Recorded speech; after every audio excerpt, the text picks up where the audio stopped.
roads and eating and stuff like that. So I had to pick up a side hustle, and so I became an art director. I worked in advertising, and that's what brought me to upstate New York. I worked in an ad agency, I was recruited up, and now I'm currently the creative director of marketing services and creative and design services at the University of Albany.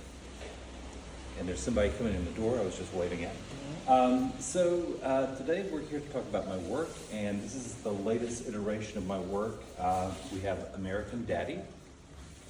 We have Remembrance of Things Past. And then we have And Stay Out. And so I'm trained as a painter, and so collage is fairly new to me. I was doing some assemblage work before. And what happened was I started making these bigger and more delicate pieces, and they became very fragile. And so I needed to figure out a way to work. And one day I was on J Street here in Schenectady, and they had a sale going on the sidewalk, and a guy was selling cigar boxes. And I came across this cigar box, and it kind of answered my need. And so I'm gonna pick one up. And basically the goal of all of these pieces is they can pack up and be carried somewhere. And so at home, I actually have like a whole bookshelf full of these, right? So somebody needs to buy some because I'm running out of space for them. But the idea is to create these self-contained stories. And I look at them as fragments of stories. And so over the past couple of years, I've lost both my parents, and my stepmother and my wife lost her mother. And so we were having to deal with all of these things that they had left over, and there were all these boxes that contained memories. And from those, you would open up a box, and usually the cool ones were the cigar boxes, and you'd have all this stuff in there, but you had no idea what the story was. So you had to sort of create your own narrative. And so basically that's the approach that I took is, this is a fragment of a story. You don't know if it's the beginning, the middle, the end of it, but what's happening is you're looking at it and you're sort of creating your own story. And so the only thing that I try to give the viewer as a clue is the object itself and then a title. And that's usually where my frame of reference is, and that's all I want to give the viewer, and then let them figure out their own story. Mm-hmm. But what has happened recently is I started working.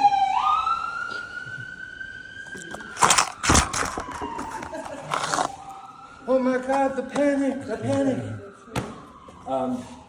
I've started going back to the bigger format. So I'm sort of getting back into the same situation I was in before. So the next phase for me is going to be figuring out how to either build shadow boxes or something to contain these, so that they're protected and also it keeps dust off the work. But that's sort of where I'm headed right now, and pretty much that's the story of where we are. That's cool. Okay. So I have a question. Okay. Where did you get all of the embroidery hoops? Do you go and seek out little old ladies who are embroidering? Michael's. I tend to. I go to Michael's. I go to. I did go to Joann's When they before were either closed. going out of business? Yeah. But now I've started buying them in bulk from Amazon. Yeah. And I know, I'm sorry. And sometimes I actually have to go to Hobby Lobby, which I also hate too. But, you know, I gotta go where I can get the materials I need. Our relationship is Tenuous. But anyway, that's that. And in case you're wondering where I get all these great prints and images from, I get them from the Whitney Book Corner. I buy a bulk of the art books when I can get them.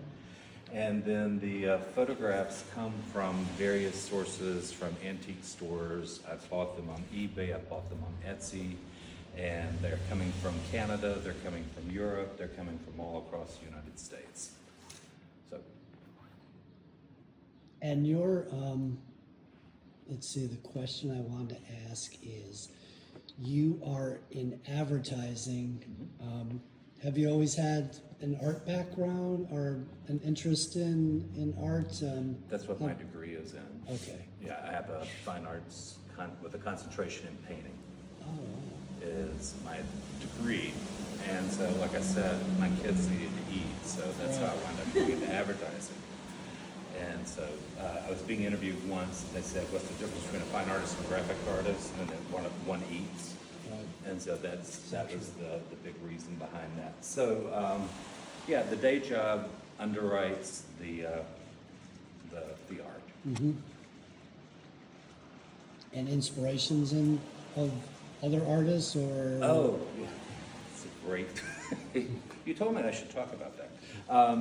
Yeah. So as far as my my sources of inspiration, all of the pop art movement. So Jasper Johns, Robert Rauschenberg, especially Rauschenberg and the Combine paintings from the '60s. Joseph Cornell, of course. sure, You gotta. He's just So his pieces, and then of course, there are the greats from art history, Jan van Eyck, Rembrandt, you can go through all that because all that's the foundation that leads to everything else. And then I have two professors from college that aren't well known, but were very pivotal to driving my creating the trajectory that I followed. Ray Elmore and Clarence Morgan, and both of them were just incredibly supportive of everything that I did.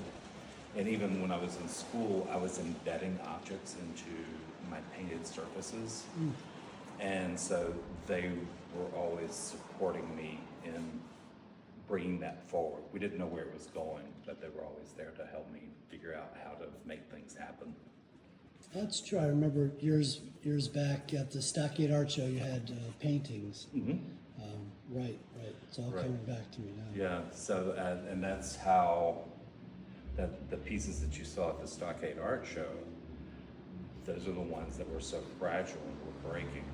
And so I had to take a step back, and it actually took me, I stopped painting in 2015. And so just this past year, I figured out what the solution was. So now it's kind of an explosion of work is coming out of it. So I've been sort of backed up. Yep. So it's a bit of a release. These would be great writing prompts. I mean, I'm thinking like the teacher, because each little box, I mean, you could have like a table or, with a bunch of students, college students, middle school students, and ask them to construct the narrative of this. Oh, that's cool. I would love to see that actually happen. I think that'd be very cool. Anything else? Anything else? Thank you very much, Marty. Thank you. I appreciate it.